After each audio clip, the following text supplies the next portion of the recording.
Welcome into a live edition of the Desmond Johnson Show here on Tobacco Road Sports Radio, tobaccoroadsportsradio.com. It's midweek, which means our buddy Marc Pruitt's in the house from the Winston-Salem Journal, prep beat writer, getting us ready for his big three, the best three high school football games in the Triad this week. Marc, I don't know where the seasons went. We got 2 weeks left in the regular season, and then we're going to be right smack in the middle of state playoff time. So football season has flew by. It feels like we were just standing out sweating in August on a field Crazy. week one. Yeah, so he's got some games we're going to discuss there. We'll talk a little bit about maybe some stuff we saw last week and just the season in general as we get ready for the playoffs. It's the Desmond Johnson Show. Let's go ahead and get it. Live with Desmond Johnson, son, the live is one. Represent NC to the fullest. Yeah, welcome to the Carolinas. Everywhere you go, the sky is Carolina blue, the finest. Live action, feedback, the city need that. I've been number one, no cap. Here's the recap. Adrenaline is my addiction. I'm about to relapse. Step on the turf if you want and get your weed whack. I'm going harder than a martyr on the starter end. It's the heart of man, that's a rap like a cardigan. I'm breaking records, it's 4th and inches, I count the seconds. The over-under's my roar of thunder, my secret weapon. Yeah, the game is to be told. I don't break, I break modes. Follow me on Tobacco Road.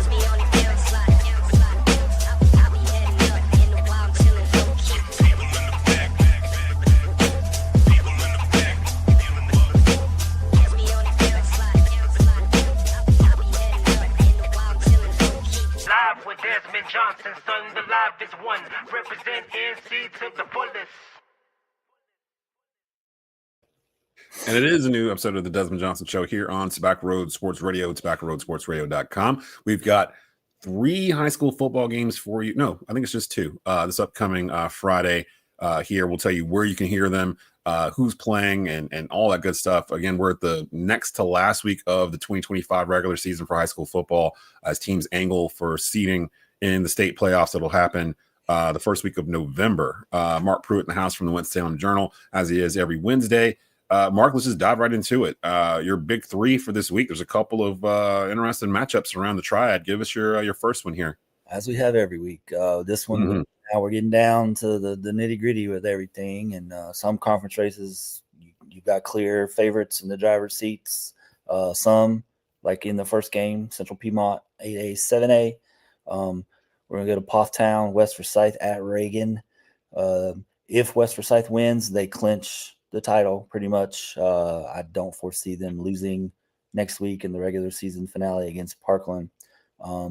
Reagan can spoil everything, and I think East Forsyth is pulling very hard for Reagan this Friday night because that can disrupt everything, and that would make the Reagan East Forsyth game next Friday that much more important. So I think East Forsyth still has something to say about this when all is said and done. But Friday night, West Forsyth at Reagan, 2 teams have a lot of similarities with powerful offensive lines, great running game. John Evans Jr. at Reagan, Moses Morris at West Forsyth. They're the 2 top rushers in the CPC. Evans just won my player of the week for the 2nd time this season after going for 274 yards and 4 touchdowns against Reynolds a couple weeks ago.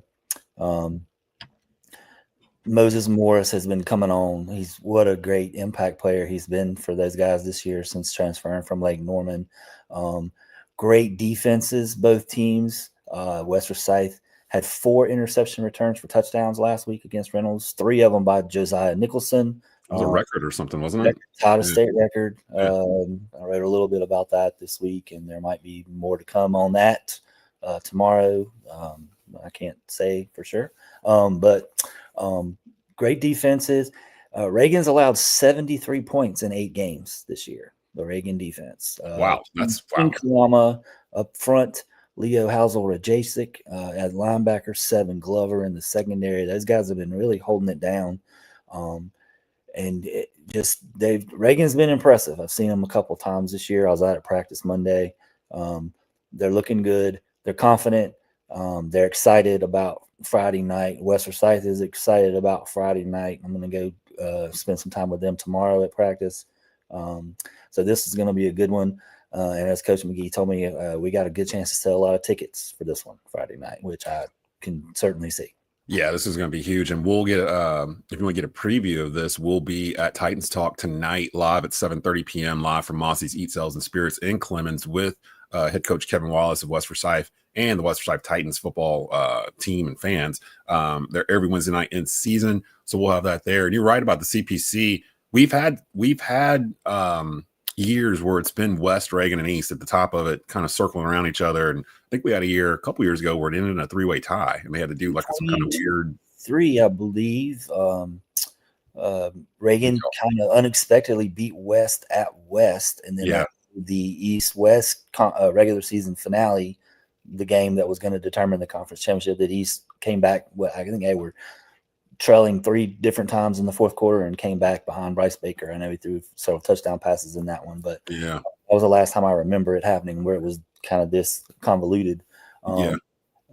Difference being this time, I think, with West already having beaten East Forsyth a couple of weeks ago, the first game of the conference season for both, they've got the inside track, and if they win Friday night, then it's just theirs. Pretty much wrap it up. Yeah. But if Reagan wins, of course, like you said, then East Forsyth Reagan becomes an interesting game. Chaos. We love that. We're rooting for the chaos, and that'll be at the Nest. That'll be in Kernersville. Me and Rod Funderburk will be there for that one. That game, if that happens, we'll probably flex that to TOB because I think we have Mount Tabor Glen next week is the TOB game of the week, and I'm not sure if either Tabor or Glen are going to make the state playoffs. I'm not sure how many teams get in 5A, 6A based on where safely in. They'll probably finish second at least. If they win tomorrow, if they win against Glen, they'll probably finish second in the conference. They're 6A, so they'll be going somewhere in 6A. So they're fine. Their RPI is strong enough where they're. Now Glen kind of. Glen, I think, is still in there. I hadn't checked their RPI this week, but I think they've got a pretty good shot as well in 6A. And then the 3 we talked about in the CPC: East Forsyth, West Forsyth, Reagan. The East plays Reynolds Friday. We've got that game on WTOB. And you mentioned West Forsyth and Reagan. West is an 8A, so I know there's only like 24 teams or something like that in 8A. So before we go in, I think they were 6th or 7th last time I checked the RPI, so they won't get a first round bye, but they're safely in as well, regardless of what happens. And Reagan should get a pretty high seat. I think their RPI is pretty high, so they should get a pretty high seat. In 7A, correct? Yeah, so they'll be down with us. I was talking to Rod last night at the Nest because he didn't realize Grimsley's in 7A. I was like, oh yeah, Grimsley's in 7A. He was like, I thought they were in 8A. I was like, no, they probably should be based on talent, but they've beaten some of the better 8A teams. Like pretty much all of them, pretty much. Who's your second game for the week here? So we got West Forsyth and Reagan. Dudley Grimsley. I think that's a game we've loved to talk about happening for the last several years when they were not in the same conference, and now that they are, we're going to get to see this every year for the next at least 4 years with their latest realignment. So Dudley started the year 0-3. They are won 6 straight games since then. Grimsley is Grimsley. We all know what they've been doing all year, even with a backup freshman quarterback. But Dudley's looked good. Braden Jeffries, the quarterback, 1,100 passing yards, 10 touchdowns. He's second on the team with 653 rushing yards and 9 touchdowns. So they've been getting it done here the last few weeks. Got a good running back who's got over 1,000 yards rushing and 7 touchdowns, and Michael Boone. The Panthers have been averaging 39 or 34 points during their 6-game winning streak. So they figured something out, I think, after those first 3 games. But this is going to be the toughest opponent they probably run into all season with Grimsley. I mean, those guys are just humming. They're just humming along, and I don't foresee this one being any different, quite honestly. They just get it. They find ways to get it done, and typically every week it's a different guy that does it. Yeah, Grimsley is cooking right now. Once they get to conference play, they haven't lost a conference game in the Metro since 2019. So like they're literally, once they get there, they're kind of in cruise control. And it's funny, we haven't really talked about Faison Brandon or questioned if he's coming back or anything really since he got hurt. We really haven't had to. Grimsley really haven't had a scare. That East Forsyth game might have been the closest game they had in this stretch here, because West Forsyth was close. West had them. They were up They were up going into the fourth quarter in that game. Oh, that's right. Yeah, the week before. Yeah. So And I guess the Farina from Virginia game was a close one. It was that was a 21. little tight one too. Yeah, you're right. So they've had a couple of scares, but for the most part, when they've been in conference play, they haven't really had to worry about anything. Freshman quarterback Brody Lowe has been carrying the weight for them. They've got pieces all over the place. I have heard from Dudley fans over the past couple of years saying that Grimsley is quote unquote ducking us. They don't want to play us for various reasons, yada, yada, yada. And I try to explain to people that the way it was the past 4 years when it was the 4 classifications, I think the number one reason why they didn't play Dudley non-conference is because Dudley was in the wrong class. Dudley should have been in 4A. Yeah, Dudley was in 3A. Yeah. So Dudley being in 3A, and if Grimsley decided to play them in a non-conference game instead of another tough 4A opponent, it would have hurt their RPI. And if you ask Grimsley, would you rather play Dudley and please the city in week 3 or whatever just to get that game off, or would you rather have home field advantage through the Western 4A regional, that had Weddington and Huff and East Forsyth and Independence and Butler and Chamber, like all these schools, like were all on one side of the bracket, and Grimsley would be the 1 seed. Like you had to come to Greensboro to get to the state championship. It's because of how they did their non-conference. So they're not going to apologize for it. And now they're back in the same conference again, like they were way back in the day when I was in high school. When I was in high school at East Forsyth in the late 90s, we were in the Metro 4A, but the Metro stretched across like 4 counties. Like we literally, South Stokes was in our conference. Burlington Williams was in our conference. Carver, Smith, Dudley, Grimsley, Page, East Forsyth. I think West was in a different conference, and I think Glenn was in a different conference. So, but it stretched across from Stokes County all the way to Alamance County, basically, was the conference back then. So it's interesting how it plays out now. But Dudley fans, be careful what you wish for, because you're about to get Grimsley. This is what you wanted. The second straight week, it should be a fun night for Guilford County. Grimsley played Page last week, so good rivalry games in the county. Probably going to be a lot of people at Jameson Stadium for that one, and it's going to be fun. It should be fun. It should be a packed house at Jameson Stadium. They seat 10,000, so we'll be there, of course. I just found out. I don't know if the Gargoyles, WCOG has a deal with the Greensboro Gargoyles where they'll be broadcasting their games all season long. If there's a conflict on Friday, then the Grimsley game will be on WWBG 1470 AM. And I haven't checked to see if the Gargoyles play Friday or not. So we're either on WCOG or we're on WWBG. On our promo, we'll let you guys know when we drop all that on Friday. But that is our Guilford County game of the week, Grimsley versus Dudley out in Guilford County. Give me your third game of the week here. All right, go to the mid-state 5A, 4A, 3A, the three-way split conference. Walkertown at Carver. That's a feisty conference, actually. Looking at it. Yeah, this should be fun. Walkertown 6-1, 2-1 in the league going in. Carver 6-2, 2-2. Both teams have lost to Reedsville in the conference. Carver dropped a 27-0 game last week against Rockingham County, which sort of surprised me a little bit. Walkertown and Rockingham County did not play this year. I was actually at the game. They were supposed to play, had a deluge of rain and lightning and thunder right before the kickoff, and the game got called off. They were going to try to reschedule it, and they were having problems with Rockingham County coming back. So the game will not be played, will not be made up. So I'm not sure. I know Coach Honeycutt was trying to find another game to kind of fill the loss, but last week was their open week, and I don't think whatever couldn't get worked out. So I'm not sure how it's going to affect them. But Walkertown in the 3A, I've seen them at number 1 in a couple of state polls I've seen this week. They've been humming along too. They've got a great offense. Quarterback Jarrell Crawford is rolling right along. He leads that conference in passing with yardage. Great offense. Wide receivers all over the place that he can throw it to. Nasir Conrad, a running back, leads the conference with 626 rushing yards, 9 touchdowns. Jaden Gauss-Hughes at Carver, real standout offensively for those guys this season, is right there at the top of the league with rushing yards and 7 touchdowns. He's also a state champion track athlete for them. Derek Reed Jr. has been playing well on both sides of the field. Offensively as receiver, defensively as a defensive back. It's a resurgent Carver team. It's exciting to see that buzz around those guys again. It's 6-2 this year. Their defense was really getting it done in the first part of the season. I think they had their first 5 games. They had 4 shutout wins. They scored 74 points 2 weeks ago in a win against McMichael. Yeah, I saw that. I was like, what? Carver's fun, and I think should be a fun game. And if you like points, you're probably going to see a lot of them in this one.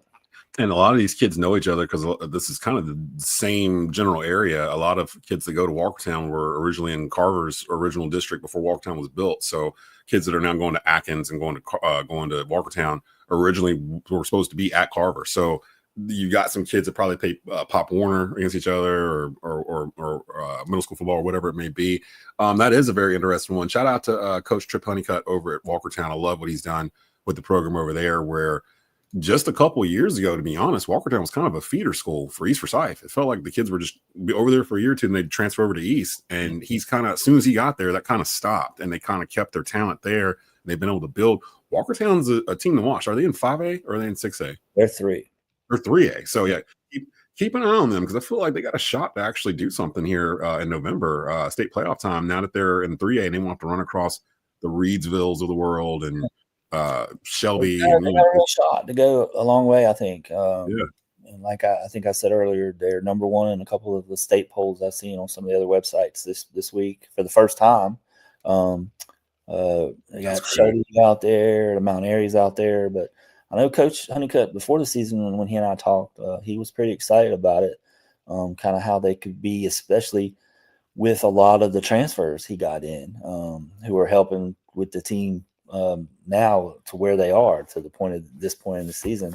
And I think his biggest challenge, I remember distinctly him telling me the first year when he was there, it was let's keep the guys in the building instead of letting them leave for other places. And then this year he said it's going to be a matter of seeing how fast they come together. Well, I think that question has been answered so far. So yeah, and they're always a fun team. And that comes from the same Honeycutt comes from the same coaching family as Kevin Wallace at West Forsyth and at Northern Guilford. Yeah.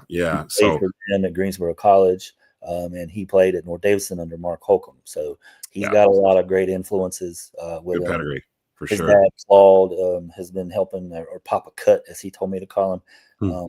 He's been coaching with Trip for forever at South Davidson, now here at Walkertown, and he's been coaching high school for 30 years, and he helped coach at North Davidson when Trip played there too. So it's a good family. He's doing great things out there with the team, with the kids, and a lot of excitement around Walkertown football right now too. So you said West Forsyth, Reagan. You've got Grimsley, Dudley out in Guilford County, and then you've got Walkertown, Carver. Those are really 3 really good matchups there. And then the cheat one, I was going to mention East Forsyth and Reynolds. I was going to bring them up a little bit because Reynolds is having a rebound year. On paper, it's a good matchup. Reynolds has lost 2 in a row because now they're into the gauntlet of the schedule. 3 weeks, 3 straight weeks. You got West, Reagan, and now East, the blue bloods of the CPC. But on paper, Reynolds still looks pretty good, and their RPI is such that it looks like they're going to make it into the playoffs too. And I think, great, that'll be great for them. I love what Davidiak has done out there. Got a lot of energy. His team, they obviously believe in what he's doing. Some tough losses the last 2 weeks, but definitely heading in the right direction. A lot of excitement out there with the new stadium and stuff. So that should be fun. And I'm sure, East, I don't like calling anything must win, but to remain in the picture, the playoff hunt or the conference championship hunt, it's a win. It's a game that they've got to win to kind of, and then hope to see maybe Reagan lose or Reagan beat West Forsyth Friday night to kind of set up make next Friday night even more fun. We would love it. East Forsyth and Reynolds is our WTOB game of the week, 9:80 a.m., 96.7 FM on Friday. 7 o'clock kickoff with me and Rod Funderburg. We're excited because it's the first time we've got a chance to go over to the Crater, the brand new stadium. We were trying to explain it. Coach Willard during the Nest last night, he said him and athletic director Alan Plaster had went over there to check out the specs and everything yesterday or day before yesterday. And we were like, well, where do you park? Because the area over there, it's like there's a few different places to park. This is one of the things I help kind of try to get out there for the first game of the year. There's parking along Hawthorne Road there right in front of the gyms. excuse me, that's Northwest Boulevard. Yeah, Northwest. Those slanted ones that are, yeah. There's the You got to get parking there lot early. immediately in front of Wiley Middle School. That's where I parked when I went, and the few times I have gone over there, that's where I always go. Like right there by that bridge. Right. Like, no, it's actually on right when you turn on Northwest Boulevard, and there's Wiley Middle School on your right across the street. oh, across the street. Oh, okay. Yeah. Okay, I know what you're talking about. That's where I park. Lots of parking there. And then the school utilizes its 2 parking lots on campus, where you'll have to walk down through the tunnel to get to the stadium, but that's not that bad. And then they've also Brunson Elementary School, which is a little farther down the street, is also one of the parking areas. Okay. So you can park at Brunson. Okay, because I got the stuff on X, the graphics where basically don't park in West End. If you park in West End, your car will not be there when you come back from There's a small parking lot near the tennis courts at Haynes Park, and the city has asked people not to park in those. I don't know whether they're blocked off or not. I heard the YMCA was actually charging people to park in their parking lot, but oh wow. I don't think we've gotten to that point yet. I think the first couple of home games, there were bigger crowds. And when I was there 2 weeks ago for the Reagan game, it was packed. It was home too. So man, I'm not sure where the overflow parking went, but I got there early enough that I got a spot in the lot right across from me and didn't have. I'm going to try to get there like at 5:30. I don't know if that's early enough, but I'm going to try to get there earlier than I normally do, just to kind of, because I've never been, and I've driven by it once or twice as they were building it. Brad Fisher, the AD over there, I just spoke to him Monday. He was like, yeah, we just finished the press box. Like, we've been working on it all year. So when I went, he told me that they probably wouldn't have room in there for me, and it wasn't officially cleared for people at that point either. He was going to try to get me in there if I wanted to be. There just wasn't enough room because there were 2 radio crews there that night, and I was like, I'll just go sit out in the crowd. It's fine. So. Yeah, so we're supposed to be in the press box, and if we get there early enough, we're supposed to be able to run our feed to their NFHS feed. So if you can't watch it, or if you can't listen to it on WTOB, if you can't listen to it on your phone through Tobacco Road, you should be able to get our feed synced to their NFHS feed. So if you go to Reynolds NFHS feed and watch the video, our call should be underneath it there, just like with Grimsley and Dudley. Chase Williams and Jeff Marston's call should be underneath the Grimsley Dudley call if you watch it on NFHS. So definitely keep that in mind. So a lot of stuff going on. Reynolds is fighting for their playoff life too, like you said. East would love nothing more than go over there and to get a pretty good RPI win for them, because Reynolds has been playing so well. So actually, past years whenever they played Parkland or Reynolds, their RPI has dipped because they were having bad seasons. But shout out to Coach Joe Davidiak, just turned 28, which is nuts. And he's been the coach there for like 3 years. Like, how did he get this job at age 25? It's crazy. So, and he would already been coaching before that. So I love him. He's a great guy. I need to have him on soon before the season's over with. Might try to pull that next week, depending on playoff scenarios and things of that sort, because it'll be the first time Reynolds will get in the playoffs in some time, actually. I'm starting thinking about it. Maybe a decade or so. Like, it's been a minute since they were in the playoffs. I'd say it's 2017 or 18. So yeah. Almost 8-9 years. So, and they've been slowly building it up. And Alex, I'm excited to go over to their stadium, turf, grass, or whatever. And it looks comfortable. It looks quaint, because it looks like you can only see like 400 people on the visitor side, like the way they have it. So, if you want to see, get there early, find your parking, get your seat, because it's going to get packed over there. Because East travels, their fans travel. So we'll have that there. So as a bonus, East Forsyth Reynolds game there. But those are your big 3. If you're listening to this on Friday on WTOB, we're about to parachute in and start these games. So get ready for kickoff here. We will talk to you guys Saturday with our NFL roundtable with Ryan Smith and former NFL tight end Ben Troop. We'll talk about week 8 in the NFL and this now huge Panthers versus Bills matchup at Bank of America Stadium on Sunday. And maybe we'll have some info about Bryce Young's possibility to possibly be available or not. So we'll get into that on Saturday. But for Marc Pruitt, this is Desmond Johnson. We will see you guys later on this week.